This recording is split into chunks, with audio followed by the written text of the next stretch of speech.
Hello friends, welcome to plastics world. मैं हूं आलोक और आज हम पढ़ेंगे types of injection moulding machine. Basically injection moulding machine जो होता है वो चार टाइप का होता है। पहला होता है plunger type injection moulding machine. दूसरा होता है screw type injection moulding machine. Screw type injection moulding machine को ही बोलते हैं reciprocating screw type injection moulding machine. तीसरा होता है plunger type injection moulding machine.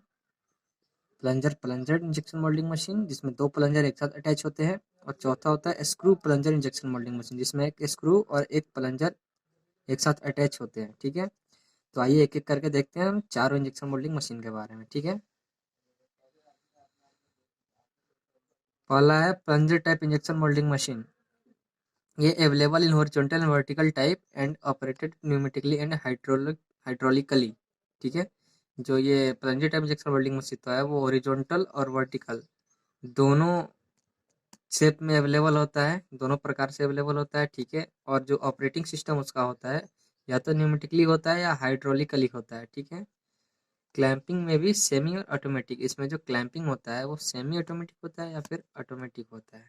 ठीक है, plunger type injection moulding machine में ये है plunger type injection moulding machine जिसमें एक नोजल है। ये नोजल है, ये टॉर्पीडो है। ये हो गया इंजेक्शन प्लंजर, यही प्लंजर जो मटेरियल को इंजेक्ट करता है पुश करके मोल्ड के अंदर। ठीक है, ये हॉपर हो गया, ये हाइड्रोलिक सिलेंडर इंजेक्शन प्लंजर हो गया। ये hydraulic operating cylinder for movement of plunger, ये हाइड्रोलिक सिलेंडर हो गया जो कि प्लंजर को मूव करता है, आगे फॉरवर्ड और बैकवर्ड डायरेक्शन में रोटेट करता है। ठीक है, मूव करता है। अब हम देखते हैं screw type injection moulding machine के बारे में।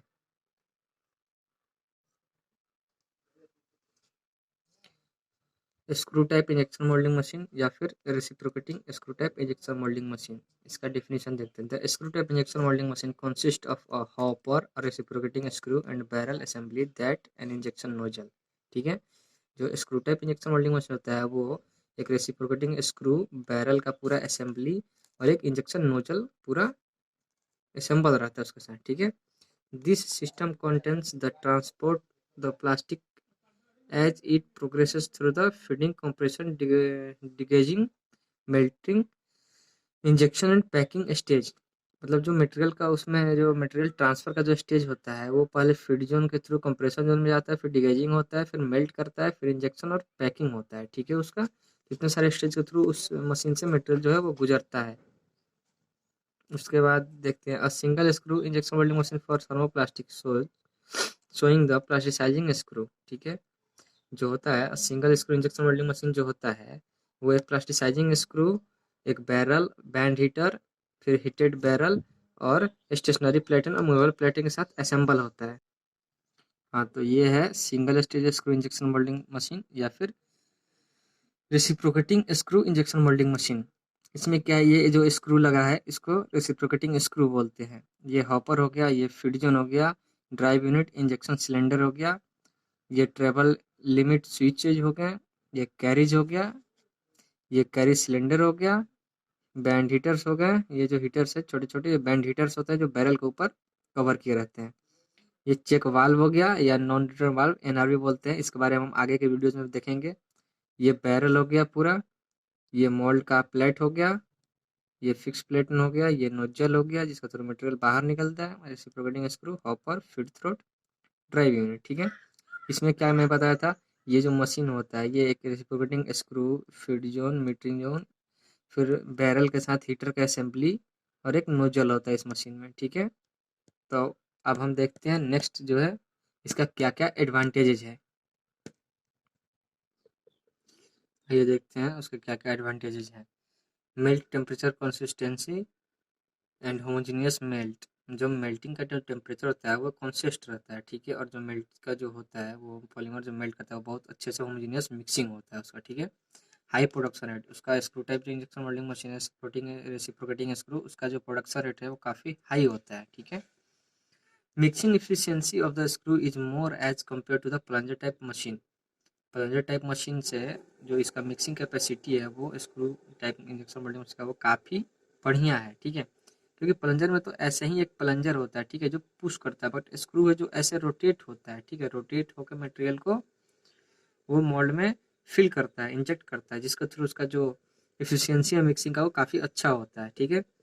चौथा है screw type process is susceptible to automation.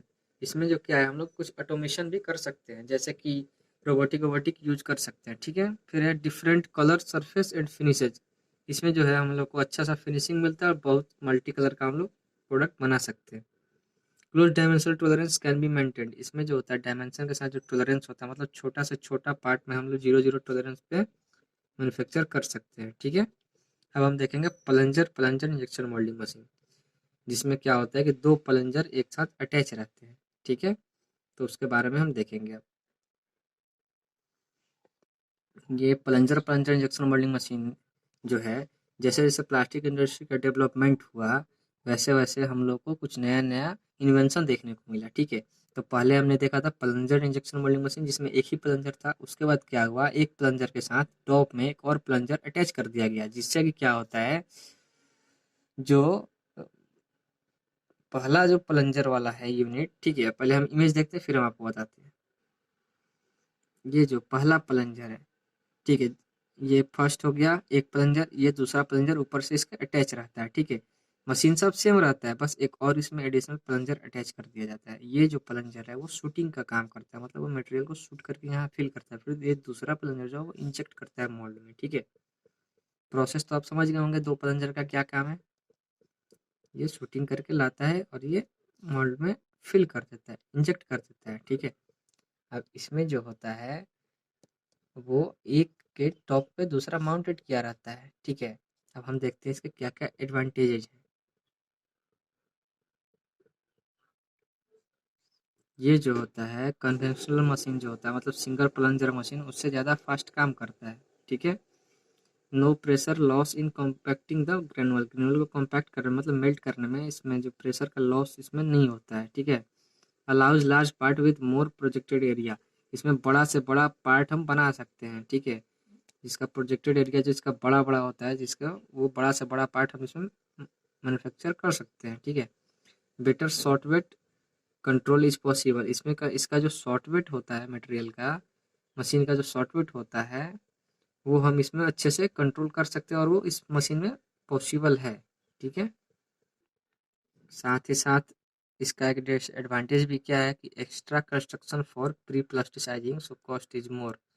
इसमें प्री प्लास्टिसाइजिंग के लिए एक्स्ट्रा कंस्ट्रक्शन, मतलब एक तो सिंगल प्लंजर है, एक और प्लंजर है, मतलब इसका एक्स्ट्रा कंस्ट्रक्शन हो गया, इसलिए इसका जो कॉस्ट है वो हाई आ जाता है, ठीक है। अब हम देखेंगे screw plunger injection moulding machine. इसमें क्या होता है, एक स्क्रू होता है और एक प्लंजर होता है, ठीक है। तो आइए इसके बारे में हम देखते हैं कैसे ये अटैच होते हैं एक दूसरे से। बाद में जैसे जैसे प्लास्टिक इंडस्ट्री डेवलप किया, एक और वेरिएशन हमें देखने को मिला, ठीक है। जिसमें क्या होता है, first plunger stage was replaced by rotating screw. इसमें एक तो स्क्रू है, उसके साथ एक और स्क्रू है जिसको प्लंजर रिप्लेस कर दिया, ठीक है।